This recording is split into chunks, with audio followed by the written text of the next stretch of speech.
vamos a recibir con un fuerte aplauso al ingeniero Ereque. A ver, Guillermo Ereque.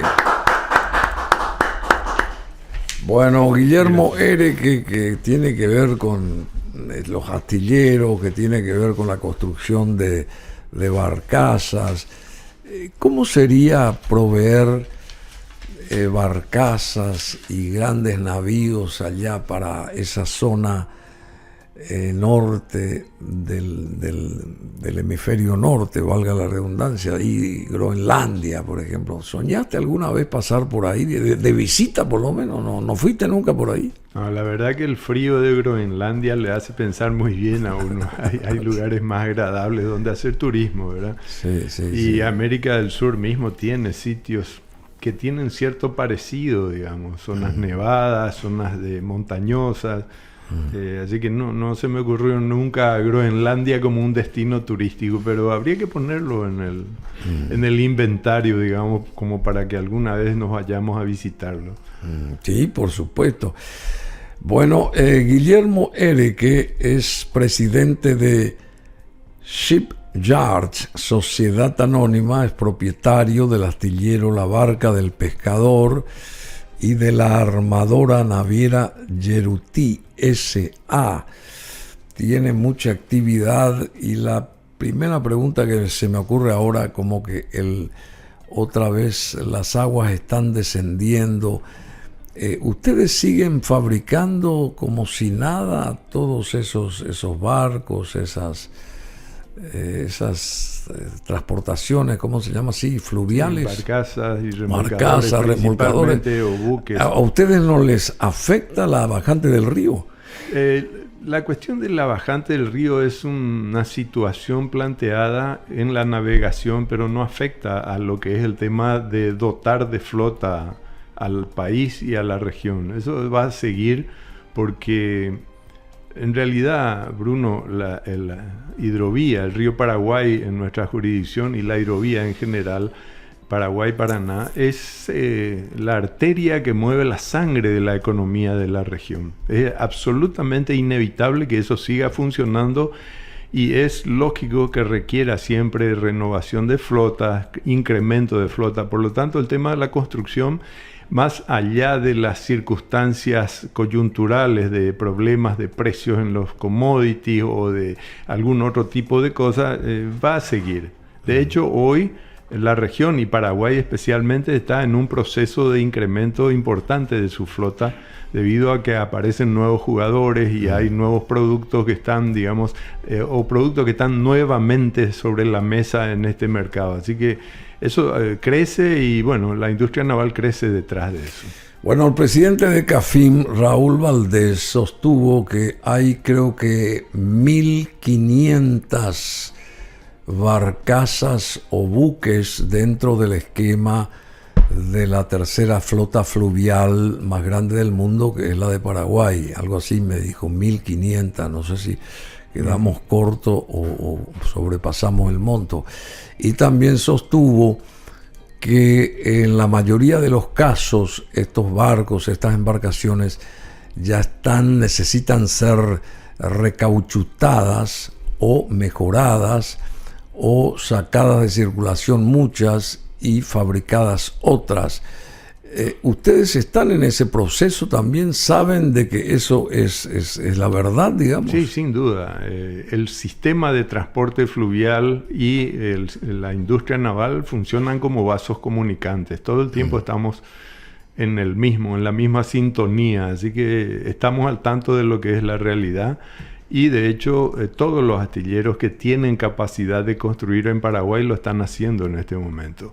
En el caso nuestro, hoy estamos en plena construcción de un convoy de 12 barcazas para transporte de graneles secos y 2 remolcadores, que ya el primero ha sido la puesta de quilla, la hicimos el día de antes de ayer. Así, y que vamos para adelante. O sea, y eso se va a dar por lo menos por 3 o 4 años más en este ritmo. Una empresa que adquirió lo que era la mina que está en Corumbá, en Brasil, en Mato Grosso Sur, tiene mucho interés en desarrollar la extracción en gran escala de los productos de esa mina y transportarlos al Río de la Plata. Así que está en un proceso de inversión muy grande. Y parte de esas embarcaciones necesariamente tendrán que ser construidas en Paraguay, a pesar del frágil ecosistema que tiene Paraguay para las inversiones y los desarrollos y demás. Igual tendrá que construir parte de esas embarcaciones aquí porque es muy difícil que puedan hacer todo lo que necesitan solamente en Brasil como están programando. Así que la industria paraguaya está trabajando, la industria naval paraguaya tiene la calidad de cualquier otra industria naval de un país desarrollado. Lo que sí, por nuestra posición geográfica y justamente por el tema de los ríos, nosotros no podemos pensar en grandes buques marítimos ni nada. Tenemos que centrarnos en la construcción de equipos que puedan ser utilizados en la región. Entonces siempre son barcazas, remolcadores y buques fluviales. También estamos con algunos proyectos, digamos. Hemos construido un par de diques para uso propio que están en este momento rompiendo todo el mercado por su capacidad de trabajo. Y también estamos en algunos otros proyectos para diques más grandes, incluso para otros países. Así que la industria naval paraguaya alcanzó una preeminencia en la región y la va a mantener durante un buen tiempo, yo creo. Bueno, eso justamente te estaba por preguntar, querido Guillermo R., que si las inversiones de afuera, o sea, la gente que está ligada con su capital X a construir barcazas, barcos y lo que sea, porque dependen de ellos para sus industrias, confían, por ejemplo, en lo que ustedes hacen acá, en la barca del pescador, en la armadora naviera Yeruti S.A. ¿Viene capital de afuera para que ustedes fabriquen estas embarcaciones que ellos necesitan? Bueno, las inversiones vienen. El tema es que todas las inversiones hechas a nivel de este tipo de empresas, incluso multinacionales, se hacen con financiamiento. Nadie tiene suficiente capital propio para destinar a construcción de embarcaciones y por lo tanto tiene que financiarla. Y ahí es donde empieza el problema principal de Paraguay como punto donde se puede trabajar a gran escala en el tema de la construcción naval. Paraguay no tiene un sistema financiero que tenga capacidad para financiar un convoy de un remolcador y sus barcazas. 40, 50 millones de dólares es un conjunto. Entonces, ahí es donde empieza el problema. O sea, 40, 50 millones es un conjunto. Un conjunto de un remolcador con su convoy de barcazas. Y entonces no es fácil que alguien venga con dinero a construir en Paraguay. Y pero con esa cantidad. Claro. No obstante eso, igual hay muchas empresas que obtienen financiamiento en fondos de inversión internacionales y van haciendo su esquema de inversión. Y en ese sentido la industria naval paraguaya es muy valorada en la región por la calidad de su construcción. Y por el lado de las reparaciones, ni qué decir. Paraguay es el centro de las reparaciones de toda la flota que navega en la hidrovía Paraguay-Paraná desde hace varios años. Centro de reparaciones. Centro de reparaciones y con un nivel de calidad que, como te decía antes, está a nivel de primer mundo. Así que no tiene nada que envidiar a los demás y es más, es líder en todo ese tipo de cosas. Qué interesante. Bueno, la industria naval podría generar cerca de 800 millones de dólares, ¿puede ser? Sí, lo puede hacer. Por ejemplo, una barcaza para transporte de grano, para hacer números simples, cuesta como mínimo $1 millón. ¿Ok? Necesitas un convoy de 12, son 12 millones de dólares. Un remolcador puede costar entre 10 y 16 millones de dólares de acuerdo a qué le pongas en el remolcador, digamos. Entonces, vos ahí tenés 36 millones de dólares así, rápido, fácil, entre una cosa y otra que tenés que invertir. Eso hace que sean negocios muy importantes, pero a la vez que el sistema requiera financiamiento. Y muy pocos bancos en Paraguay tienen la capacidad de prestar individualmente esa cantidad de dinero, para empezar. A muy pocos bancos. Así es. Y encima, las garantías que las multinacionales y los armadores en general ofrecen tienen que ver con los propios barcos, lo cual hace que no sea fácil, digamos, que eso se desarrolle de esa manera. En ese sentido, y vale creo mencionar para hacer una comparación, Brasil tiene dos fuentes de financiamiento muy valiosas para ello. Uno es el Fondo de la Marina Mercante, que financia a los astilleros, y el BNDES, que es un banco de desarrollo de Brasil. Sí. Ambos en conjunto prestan a muy bajas tasas y con un alto nivel de riesgo de retorno de esos préstamos. Entonces, es muy difícil competir. El costo de construcción en Brasil puede estar 4 a 5 veces por encima del costo de construir en Paraguay. Pero los armadores prefieren un financiamiento blando, un financiamiento a largo plazo y gastar más, porque saben incluso de que el riesgo de no poder pagar la deuda no los va a llevar precisamente a la tumba a ellos.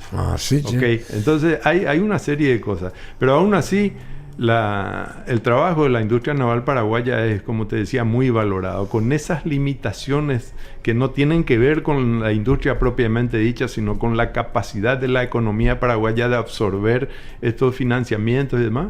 La industria paraguaya está muy bien. Qué interesante lo que nos dice acá Guillermo Ereque, presidente de Shipyards S.A., propietario del astillero La Barca del Pescador y también de la armadora naviera Yerutí S.A. Asimismo, señala que el país debería incorporar alrededor de 268 barcazas al año para cumplir con la demanda proyectada y reemplazar las barcazas obsoletas. Bien decía yo esto antes. Esto implicaría un incremento de 2.500 unidades en el stock actual de barcazas para el 2041. ¿Es así? Sí, correcto. Son números que aguantan, digamos, pero cualquier tipo de análisis y forma. Ustedes tienen mucho trabajo. Hay bastante todavía actividad. O sea, los astilleros paraguayos que tengan capacidad van a seguir construyendo. Eso no hay duda. Y porque los armadores saben que las barcazas construidas acá son barcazas que le va a durar un buen tiempo y que le van a servir, digamos. No va a requerir demasiadas inversiones posteriores en reparaciones a muy corto plazo. Por lo tanto, eso hace que la gente confíe en Paraguay. Y por el otro lado, como te decía, los armadores que tengan una base en Brasil son los que pueden construir en Brasil. Los otros están importando de China. ¿Y hay diferencia entre una barcaza construida en Brasil y una barcaza construida acá? Yo creo que sí. En Brasil las hacen como te diría, como una fábrica de embutidos hace los chorizos, uno tras otro y con un nivel de control de calidad que no está a la altura. O sea, vos te jactás de que ustedes hacen mejor. Sí. No, esa es una realidad, no es que me jacto, sino simplemente está demostrado en lo que navega en el río. Hay barcazas que han venido, o remolcadores que han venido de Brasil, que nosotros como astilleros hemos intervenido, revisado, controlado y reparado, y realmente el nivel está muy por debajo del nivel que tiene Paraguay en calidad de construcción. Ustedes construyen acá. Así mismo. Bueno, otro tema importante es con el ingeniero, no es ingeniero Guillermo Ereque. Señor, si me llamara señor, estoy más señor, que pero agradecido. Vos no llegaste a ser ingeniero, ¿verdad? No, yo no soy ingeniero. No estudié ingeniería, estudié administración. Estudié administración, hice maestrías en ese sentido, pero soy del área administrativa. Sos administrador. Bueno, así es.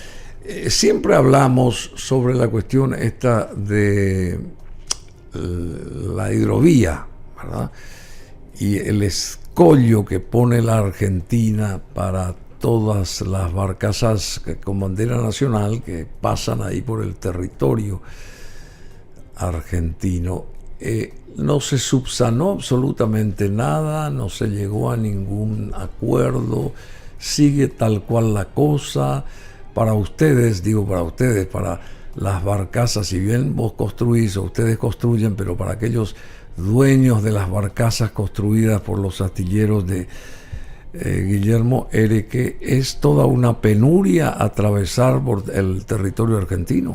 No es tan así ya, Bruno.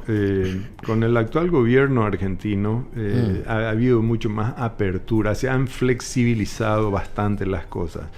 Si bien no han cambiado muchos de los reglamentos que ya estaban en vigencia y que siguen ahí, pero se ha flexibilizado la aplicación de esos reglamentos en el sentido de no buscarle siempre un beneficio a la Argentina en todo.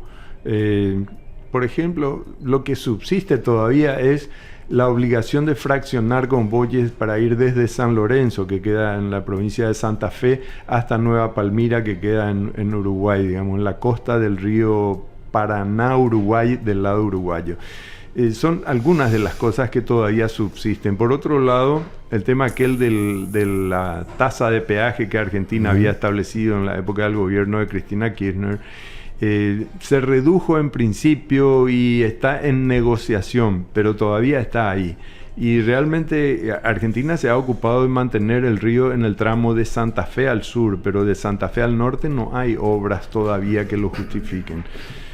Ahora, ese no ¿Y es quiénes tienen que ocuparse de eso? Nosotros. La verdad es que hasta hoy Hidrovía no ha conseguido, o sea, el organismo del CIH no ha conseguido hacer absolutamente nada como mejoramiento del río desde su establecimiento en el año 92. ¿Y lo han tenido que hacer. ¿Por qué? Y no se ponen de acuerdo los países en cómo hacer las cosas. ¿Okay? Y hay 5 países. Hay 5 países. Bolivia, Brasil, Paraguay, Argentina y Uruguay. Así mismo. Pero realmente Argentina ha hecho algunas cosas en su propia aguas jurisdiccionales y Paraguay está haciendo también lo propio. Más allá de un problema coyuntural que hay en el río Bermejo, que realmente está es más o menos como la tormenta perfecta hoy, el río Bermejo para nosotros, está trayendo una gran cantidad de agua de la cordillera con tremenda cantidad de sedimento y el río Paraguay está muy bajo. Entonces esa es la tormenta perfecta para la navegación en ese lugar. Pero más allá de eso, Paraguay mejoró mucho las condiciones de calado del río de Asunción de Villeta al sur, ¿verdad? Y se ha podido navegar sin grandes dificultades a pesar de que el río ha llegado a un nivel más bajo que el de los últimos años, este año, pero se navegó mejor debido a esas obras. Ahora se está tratando de resolver lo de Bermejo, aunque requiere, a mi criterio, que no soy experto en eso, pero que lo he vivido muchos años, requiere un tipo de solución distinta a la del dragado. ¿Qué tipo de solución? Yo creo que hay que hacer una obra en el lado norte de la desembocadura del río para hacer que el río no apriete al río Paraguay contra la costa paraguaya. Una suerte de dique, de diques. Espigones o algo por el estilo. Es lo necesario hacer ahí.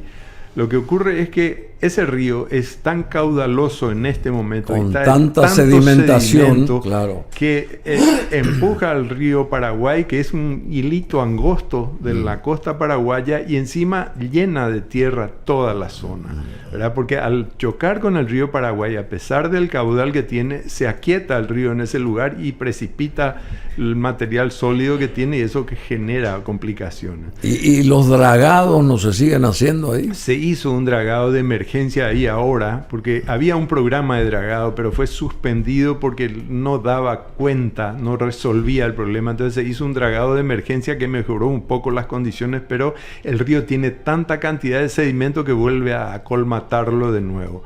Por eso es que nosotros desde el Centro de Armadores habíamos propiciado y empujado aquel acuerdo entre el gobierno paraguayo y el gobierno americano para que el Cuerpo de Ingenieros del Ejército de Estados Unidos viniera a hacer un estudio completo de lo que había que hacer en el río. ¿Y qué pasó con eso? Porque al parecer se fueron de vuelta. No vinieron ellos. Lo que se hizo fue hacer un preacuerdo con nosotros y llevarlo al gobierno para que el Parlamento lo apruebe por ser un tratado de país a país.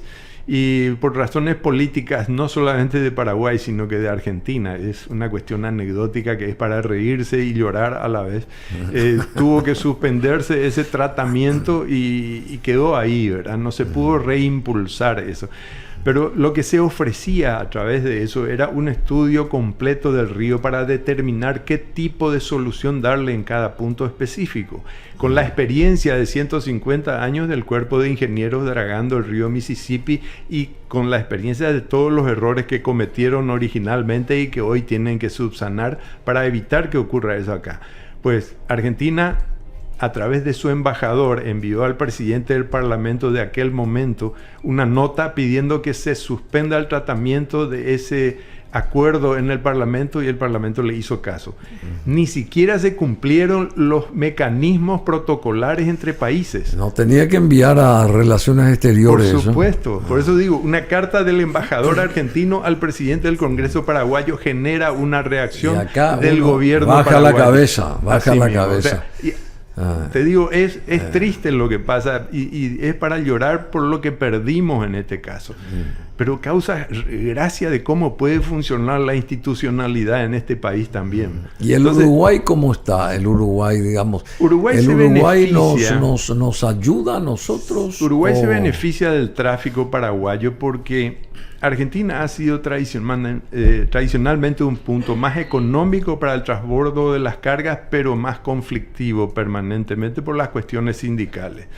Entonces, lo que fue aprovechado por Uruguay para atraer la carga paraguaya, y gran parte de la carga paraguaya y que transporta la flota paraguaya, que no es solamente paraguaya, se desembarca o en Nueva Palmira, los graneles, o en Montevideo, los contenedores. Y el tráfico beneficia enormemente a Uruguay en ese sentido. Se ha desarrollado todo un negocio importante para Uruguay en ese campo. ¿Y cómo funciona el Paraná, el río Paraná, ante esta disyuntiva, sí? Esto de la hidrovía, ¿cómo funciona el Paraná? Hablo de la parte brasileña, paraguaya y argentina también, ¿verdad? Pero... Sí, claro. Bueno, el Paraná, o sea, la hidrovía, para ser un poco más comprensivo, digamos, incluye 4 tramos básicamente que son importantes. Viniendo de abajo para arriba, el tramo que viene desde Santa Fe al norte, ¿verdad? Hasta confluencia del río Paraguay y Paraná, es un tramo que tiene alguna complicación, pero en general es muy navegable. El tramo desde la confluencia hasta el río Pilcomayo es lo que Paraguay ha logrado mejorar en estos últimos años y se puede navegar normalmente. De el Pilcomayo para arriba empiezan el calvario, porque es increíble, en el tramo de Pilcomayo a APA están los pasos más complicados del río. Increíble, es el río Paraguay en la jurisdicción paraguaya donde más complicaciones tiene. Hay una cantidad importante de pasos de piedra que no se resuelven con dragado. Ahora hay una empresa... ¿No se resuelven? No se resuelven con dragado. ¿Y cómo se resuelve Están eso? En este momento una empresa brasileña que viene a desarrollar, como te comentaba antes, la mina de Corumbá ahora. Está haciendo derrocamientos con martillos neumáticos puestos sobre embarcaciones, para cortar los picos y los lugares donde, sin modificar, esto es clave, sin modificar la velocidad ni las condiciones hidráulicas del río, resolver el problema para que se pueda navegar en mejores condiciones. Se está haciendo de a poco esto, están subiendo con esta solución desde Puente Remanso, que era el primer punto complicado, para arriba.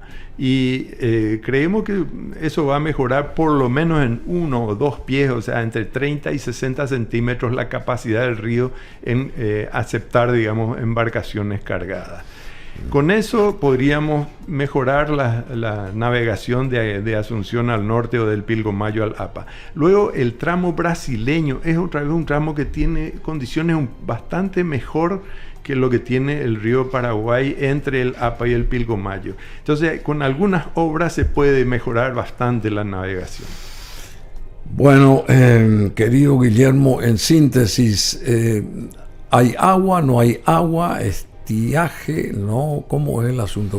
¿Cómo se está hoy? Hay gente que habla que estamos terminando un periodo de estiaje, un periodo de bajas lluvias en la cuenca media, digamos, la cuenca de nacimiento del río Paraguay y del río Paraná, ya que el fenómeno del Niño, bastante frágil que hubo antes, y la Niña que está instalada ahora, hicieron que las lluvias vayan a la cordillera, vayan al Atlántico, vayan al norte, allá en Brasil, en los estados del norte, en vez de caer donde normalmente caían.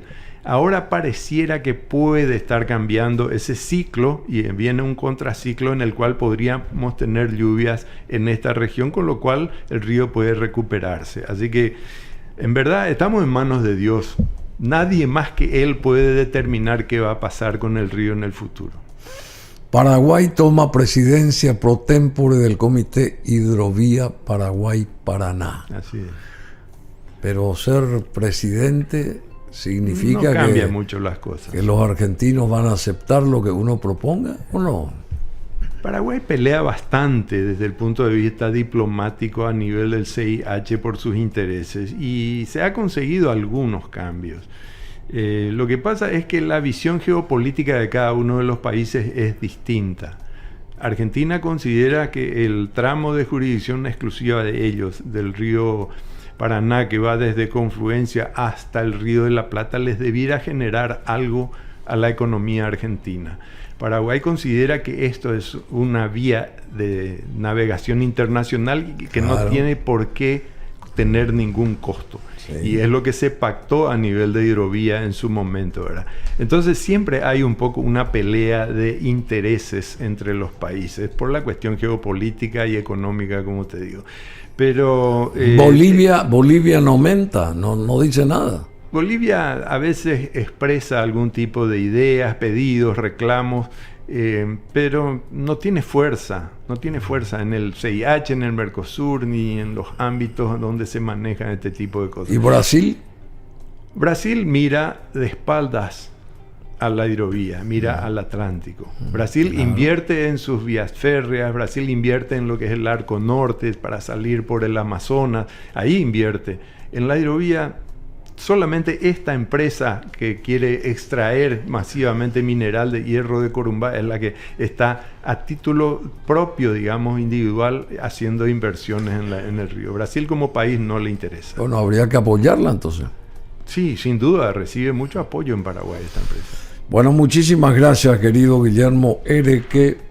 Gracias por estar acá, presidente de Shipyards S.A., propietario del astillero La Barca del Pescador y de la armadora naviera Yeruti S.A. Lo despedimos con un fortísimo aplauso.